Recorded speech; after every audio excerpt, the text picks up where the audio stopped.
Friends, welcome to my YouTube channel health education by Sonam. तो साथियों, आज की जो लेटेस्ट अपडेट है ये संविदा स्वास्थ्य कर्मचारियों और आउटसोर्स कर्मचारियों से संबंधित है। तो साथियों, वीडियो को पूरा ज़रूर देखें और चैनल को सब्सक्राइब जरूर करें, जिससे आने वाली लेटेस्ट अपडेट आप सभी को नोटिफिकेशन के माध्यम से मिल सके। तो चलिए फ्रेंड्स, हम स्टार्ट करते हैं। आज की लेटेस्ट अपडेट है, वित्त विभाग 4 माह में तैयार करेगा नियम मापदंड। साथियों, संविदा स्वास्थ्य कर्मचारियों को अब मिलने वाला है नेशनल पेंशन स्कीम का लाभ।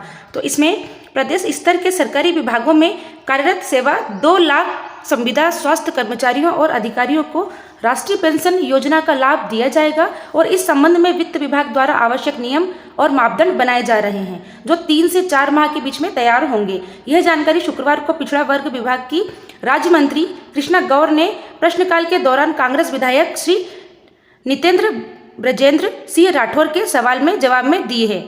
तो साथियों, राज्य मंत्री ने भी बताया कि संविदा नीति के तहत प्रदेश के समस्त संविदा कर्मचारियों को रिटायरमेंट के उपरांत सामाजिक सुरक्षा की दृष्टि से राष्ट्रीय सुरक्षा पेंशन और उपादान भुगतान की कार्यवाही की जाएगी। इसके तहत संविदा पर कार्यरत अधिकारियों और कर्मचारियों को उनके आश्रितों को नियमित शासकीय सेवकों की तरह जरूरी अंश राशि का भुगतान होगा। तो साथियों, इस प्रकार से संविदा स्वास्थ्य कर्मचारियों को जो नेशनल पेंशन स्कीम का लाभ दिया जा रहा है वह 3 से 4 महीने में ये प्रोसेस कंप्लीट हो जाएगी। साथियों, इसमें 1972 का प्रावधान, यह कार्यवाही 1972 के प्रावधानों के अनुसार रहेगी। और राज्य मंत्री के जवाब आने से पहले विधायक नितेंद्र राठौर जी ने यह जानना चाहा कि तत्कालीन मुख्यमंत्री शिवराज सिंह चौहान ने कहा था कि संविदा स्वास्थ्य कर्मचारियों को नियमित कर्मचारियों की तरह लाभ मिलेगा और रिटायरमेंट के बाद ग्रेजुइटी भी मिलेगी, इसलिए ये घोषणा कब पूरी होगी, इस कारण से उन्होंने ये जवाब मांगा है। तो साथियों, जिस प्रकार से पूर्व मुख्यमंत्री माननीय शिवराज सिंह चौहान जी के द्वारा घोषणाएं की गई थी,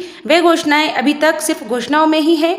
अभी तक उनके कोई आदेश नहीं निकले हैं और घोषणाएं पूरी नहीं हुई है। इस कारण से संविदा स्वास्थ्य कर्मचारी भी समय समय पर हड़ताल करते रहते हैं और अपनी मांगों के लिए कभी मंत्रालय में, कभी कलेक्टर को ज्ञापन देते रहते हैं। इनके लिए अभी तक जो नीति बनी है वो पूरी नहीं हुई है, तो कोई भी नीति जरूर बनाई जाए, ऐसा विधायक जैन जी का कहना है। सागर के विधायक जैन शैलेंद्र जैन जी ने भी कहा कि इसमें मानवीय संवेदनाएं जुड़ी हुई हैं और उन्होंने कहा कि संविदा स्वास्थ्य कर्मचारियों का विषय तो निश्चित रूप से गंभीर विषय है और खास तौर से जो नगरीय निकाय है वह 15 से 17 साल में हजारों लोग ड्यूटी के दौरान पूरी ड्यूटी करके रिटायर हो गए हैं। इसलिए कोई ऐसी नीति बनाई जाए कि उनकी सोशल सिक्योरिटी का भी ख्याल रखा जाए, क्योंकि साथियों, संविदा कर्मचारी लगातार कार्यरत हैं, जितनी भी सेवाएं सभी प्रकार की सेवाएं देते हैं, किंतु अभी तक इनका कोई भविष्य सिक्योर नहीं है। इस कारण से विधायक जी का भी मानना है कि इनके लिए कोई नीति जरूर बनाई जाए और उसे जल्द से जल्द लागू की जाए। साथियों, इस विषय पर आउटसोर्स कर्मचारियों को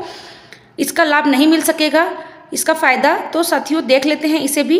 उधर भाजपा विधायक जयंत मलैया जी ने पूछा कि कुछ दशकों में हजारों शासकीय कर्मचारी ऐसे हैं जो सेवानिवृत्त हुए हैं और उनकी जगह पर सरकारी नौकरियों में एवं अर्ध सरकारी नौकरियों में भी आउटसोर्स कर्मचारी रखे गए हैं। तो ऐसे सैकड़ों कर्मचारियों को 15-15 वर्ष हो गए हैं। स्वास्थ्य विभाग में करीब 2000 कर्मचारी ऐसे हैं और क्या सरकार आउटसोर्स कर्मचारियों के वेतन के लिए कोई ठोस नीति नहीं बनाएगी? तो साथियों, स्कूल शिक्षा मंत्री उदय प्रताप सिंह ने इस पर कहा कि आउटसोर्स सेवा कभी महीने भर के लिए होती है तो कभी 3 महीने के लिए होती है, इसलिए सरकार इसको इंटरटेन नहीं करती है।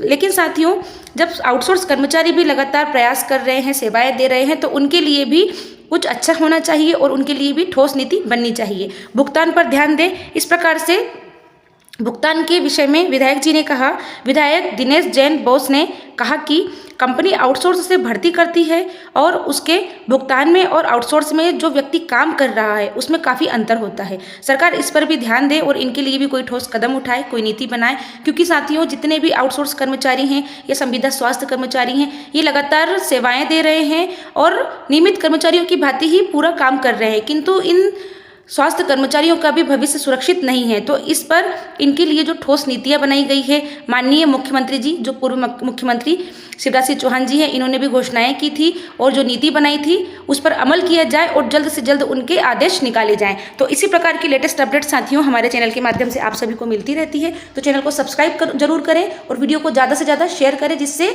ये संदेश सभी साथियों तक पहुँच सके। तो साथियों, मिलते हैं अगले वीडियो में, तब तक के लिए धन्यवाद।